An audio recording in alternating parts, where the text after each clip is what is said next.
Hello and welcome to Council Catch-Up here on WSTO TV. I'm your host, Derek Westby, and just a reminder, WSTO TV is on TDS Channel 981 in HD, on Spectrum Channel 981, and on Roku, Apple TV, and Fire TV smart TVs, and on your Android and iOS app, also on YouTube and Facebook. So glad to have you back with us. We missed a whole month of Council Catch-Ups, but we're back to talk about the June 11th, 2024 City Council meeting, and I'm here with Mayor Swadley. Welcome. Good morning. So you had a meeting last night, and you did the roll call and all the normal stuff. Under consent agenda, there was the Catfish River Music Festival. Yeah, so that'll be coming up the week of July 4th and that weekend down at the Rotary Park. So we welcome people to come down there. It's a great event. The Stoughton Fair is also going on that weekend, so it should be busy in the downtown. And then we had one other item on the consent agenda I was going to mention, in that some of the outdoor consumption permits and liquor license renewals were up for their annual review and approval, so those were all approved as well. Awesome. So we'll move on to old business. We had Ordinance 11 of 2024, amending Section 2-166 relating to attorney appointments. Yeah, so we have an ordinance that basically says that we have to appoint an attorney on an annual basis. And I think in the ordinance it said that we would typically do that in January, and we felt it would be more appropriate to do it in April when we do the reorganizational meeting for the city council appointments. Okay. Next on the agenda was Ordinance 12 of 2024, approving amendments to Section 2-647 through 649 about special assessments. Yeah, so the special assessments come up every year, and we're just going through and getting things in order for that. All right. And then item number 8 was Ordinance 13 of 2024, amending Ordinance 64-14 relating to street trees and the Tree Commission. So years ago, a tree commission was formed to make decisions regarding our urban forest and things that are related to trees here in the city of Stoughton. Since then, we've hired a city forester, so most of the responsibilities that the commission had, the forester carries out those duties. So the thought was to make a committee instead of a commission that would report to Public Works. There was no action taken on that last night. The way it was structured, we did not include any city council members on the committee, so there was a fair amount of debate on whether or not that was appropriate. So that'll be going back to the Public Works Committee for additional conversation. All right. Ordinance 14 of 2024, opting out of the alcohol extended closing hours. So the Republican National Convention is in Milwaukee this year, and as part of the legislation for that, the state legislator expanded the bar time hours from 2 a.m. to 4 a.m. for the week of the convention.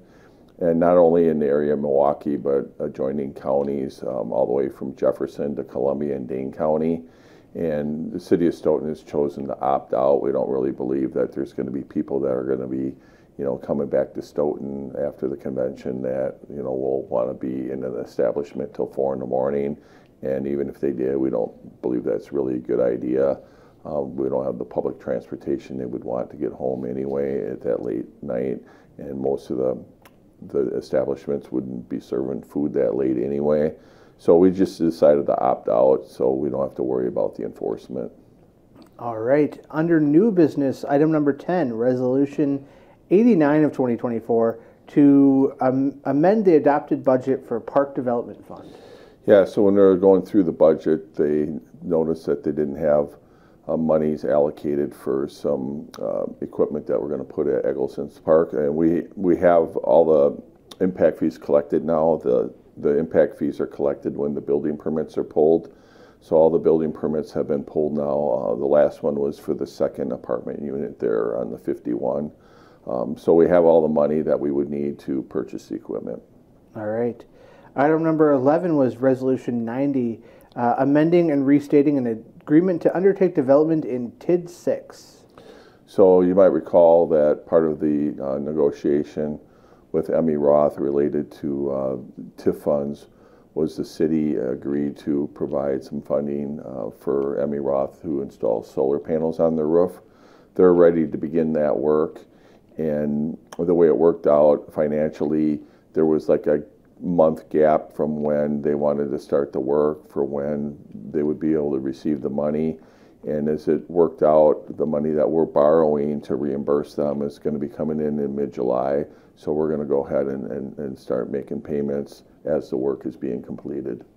All right. Item number 12, Resolution 91, to enter into a agreement for a performa analysis relating to Stoughton Family Dental, which is downtown, right? Yes, Stoughton Family Dental is downtown on Main Street, and they're looking to expand their offices and hire another dentist in that building. And as part of that remodeling that they want to do, they have a financial gap.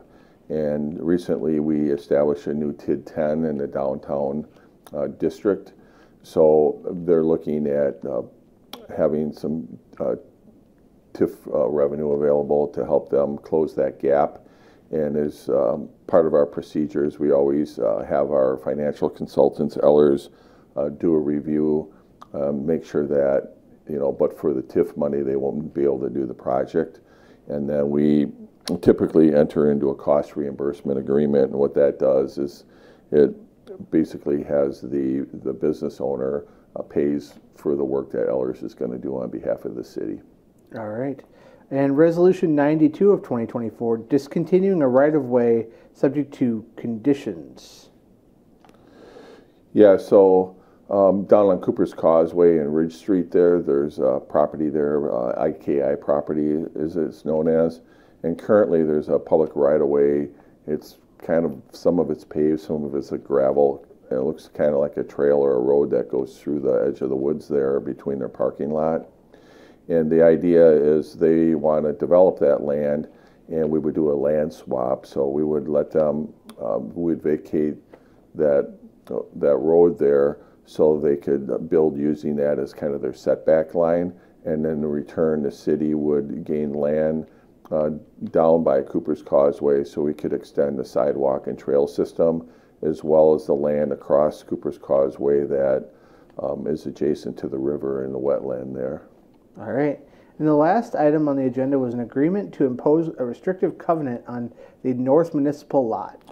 Yeah, so this one here we've been talking about with the business owners at 211 South Water Street. They want to renovate that building from commercial to residential. And as part of that, their bank, their financial institution, is requesting that we make a commitment for parking in the downtown.